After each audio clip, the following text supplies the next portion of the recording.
in just a couple of minutes. Before we get started, I'm just going to kind of explain to people a little bit about what we're doing.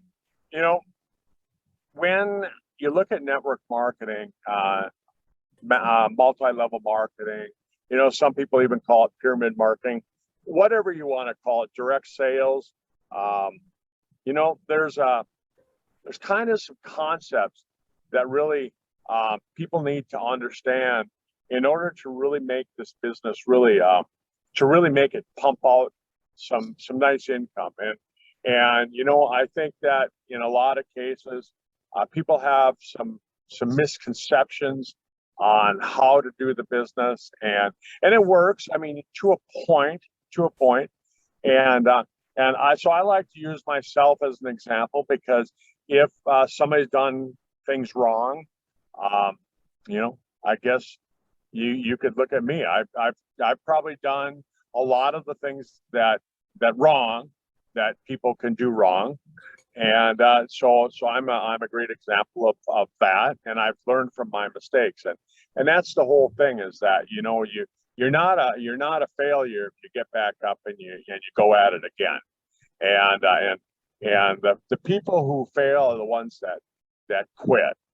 And so I like to start that out today. But first thing that I'm going to talk about is that when I got started with network marketing years ago, I got started. I had a clinic, and in my chiropractic and natural healthcare clinic, I was looking for great products to help my patients stay healthy, kind of stay ahead of the game. And I found that there was a couple of traditional marketing companies, nutritional companies, that had some great products, and I sold them. But the problem with that was that you always had to carry such a high inventory of their products in order to get any kind of a sales deal on the product, so that you could make any money at it. And then the problem was is that the products would be out of date, and then you couldn't sell them, so you end up having to throw them away.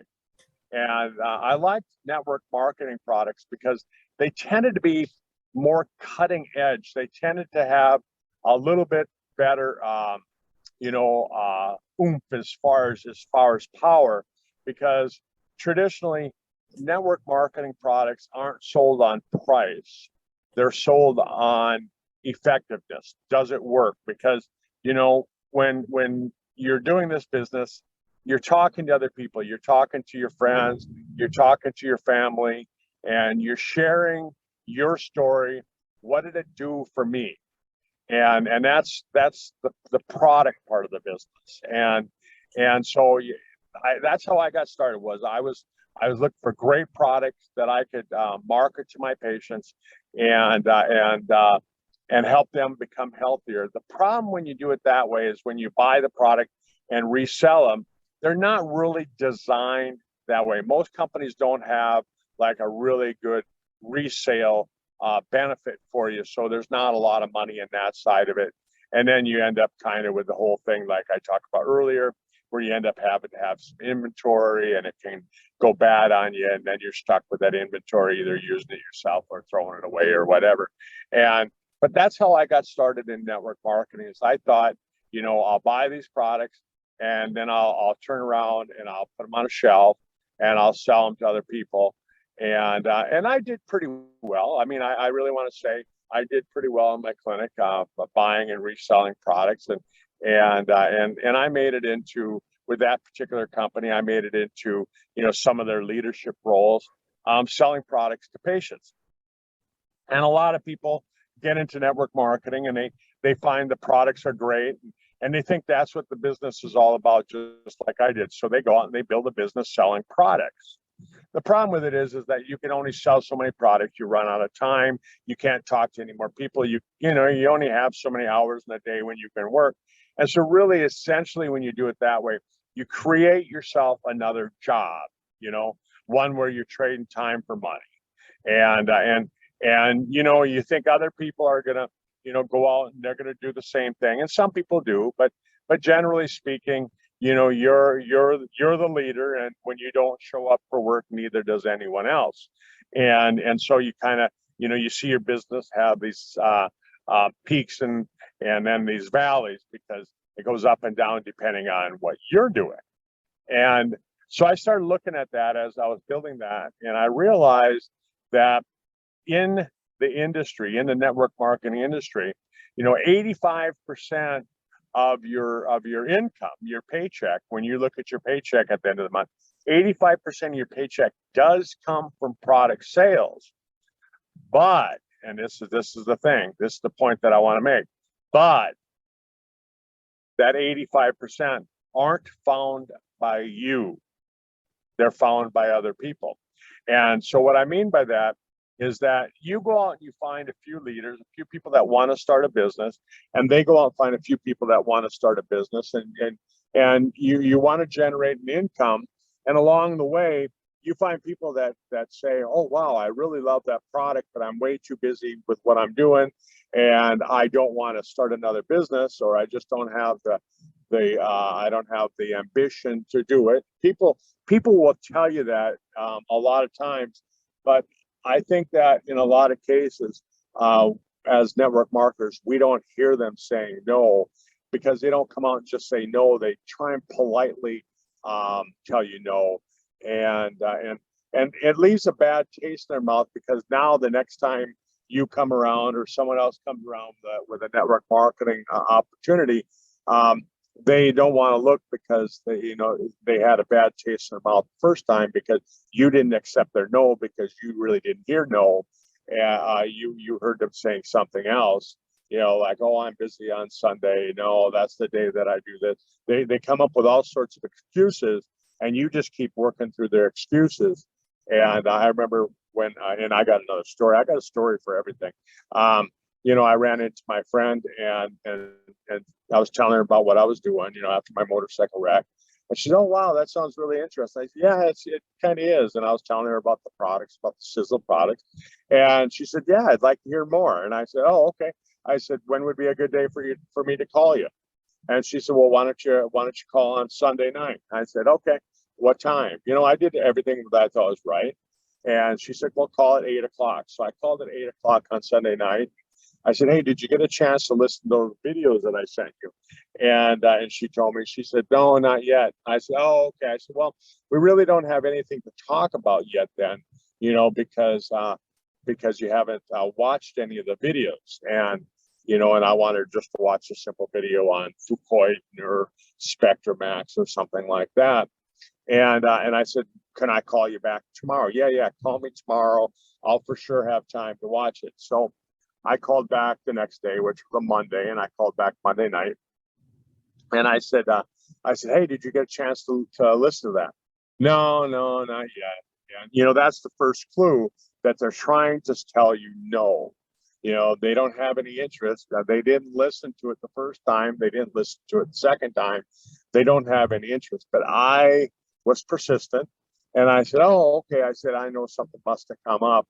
Well, when would be a good time? Well, why don't you call me on Thursday?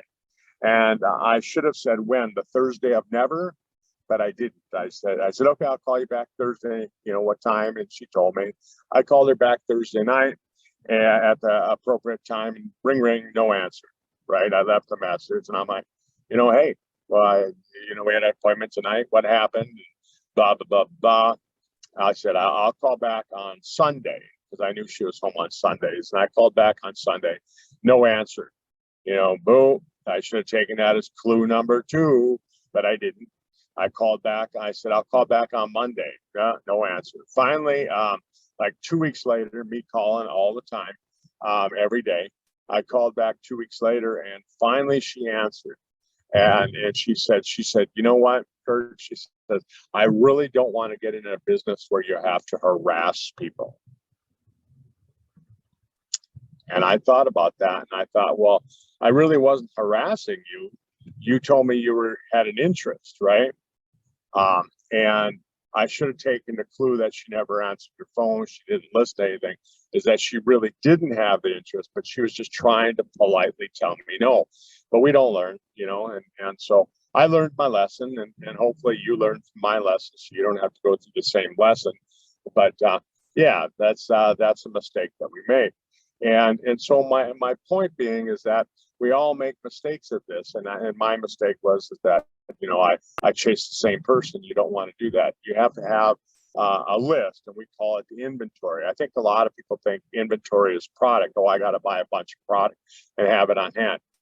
No, that's the wrong answer.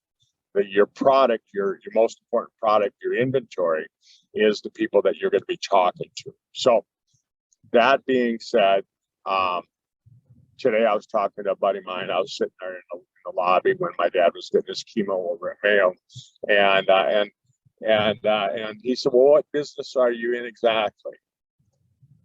And I thought about it for a little bit, and I just kind of gave a little pause. You got to learn how to use your pauses appropriately when you're talking to people, because there's some importance given when there's a pause. So he said, so what business are you in? What do you do exactly?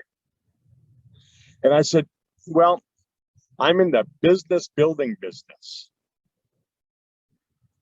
And he said, oh, what do you mean by that?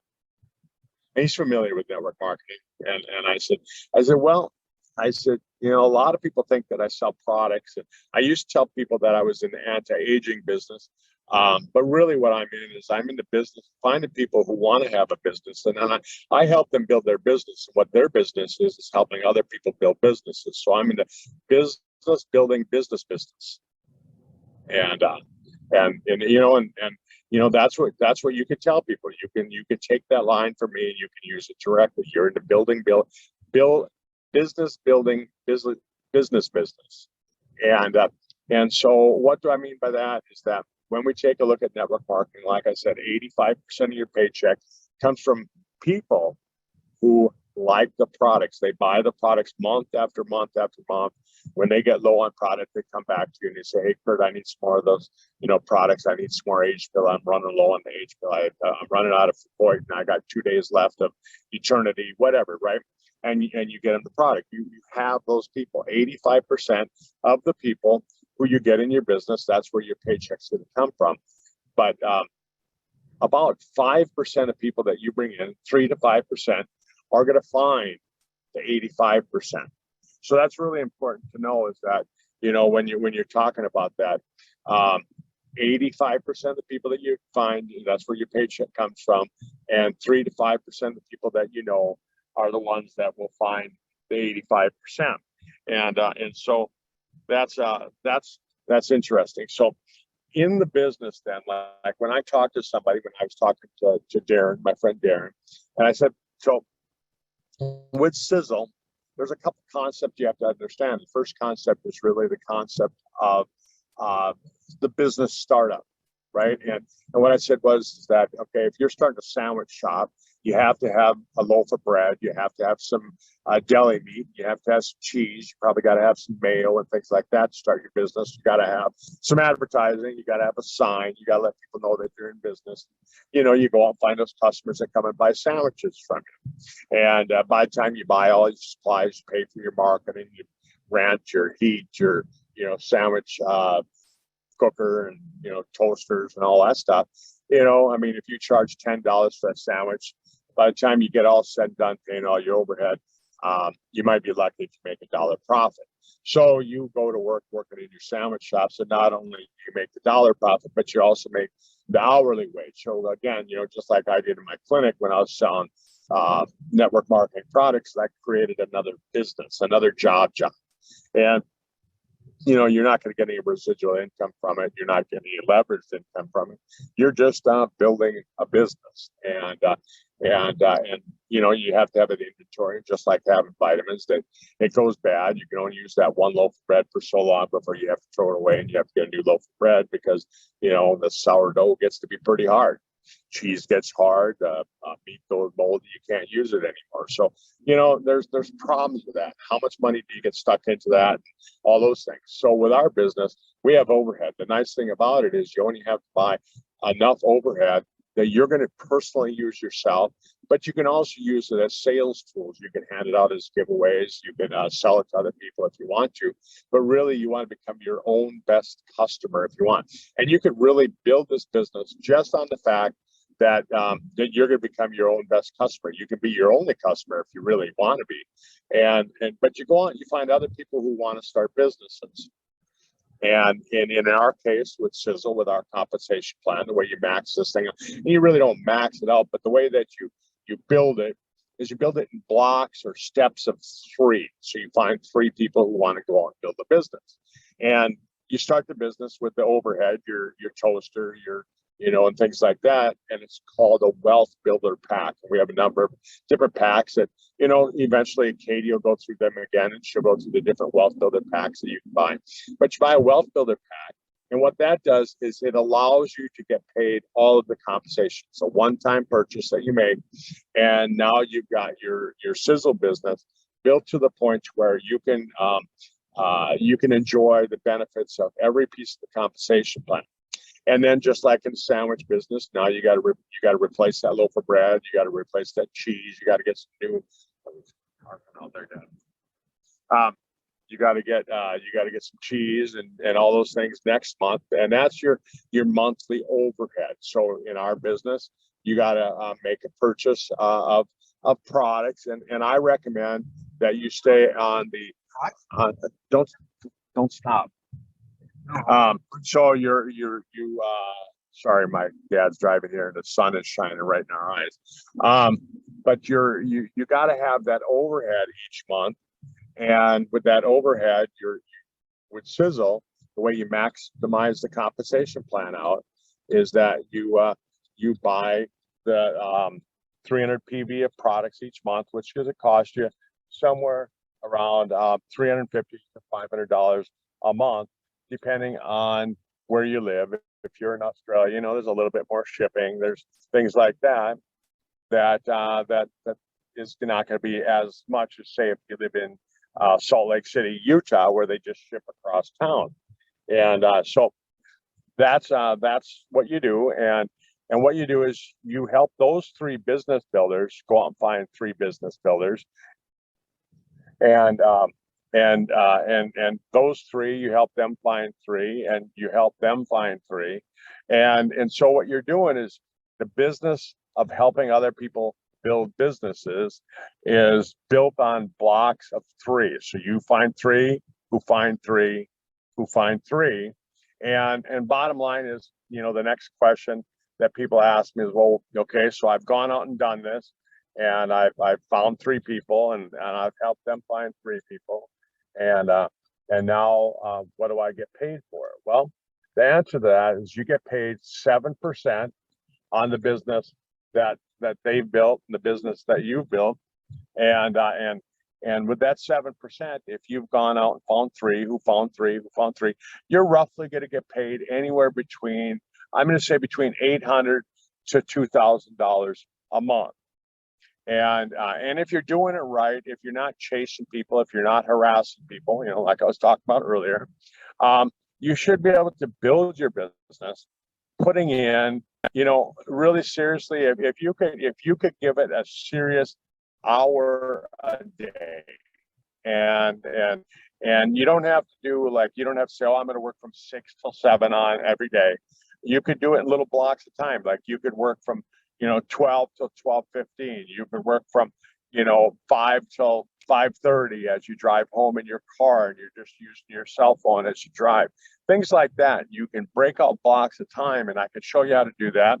But that's for another time. Today, I just really want to kind of give that overview, give those concepts, and so we've been talking about this now. Katie and I have been doing this call since last November. So this is like the 5th month of really doing these calls every Friday, and we're going to continue to do that. And Katie is just way into the products. She really enjoys talking about the science of the products, and so even as a doctor, I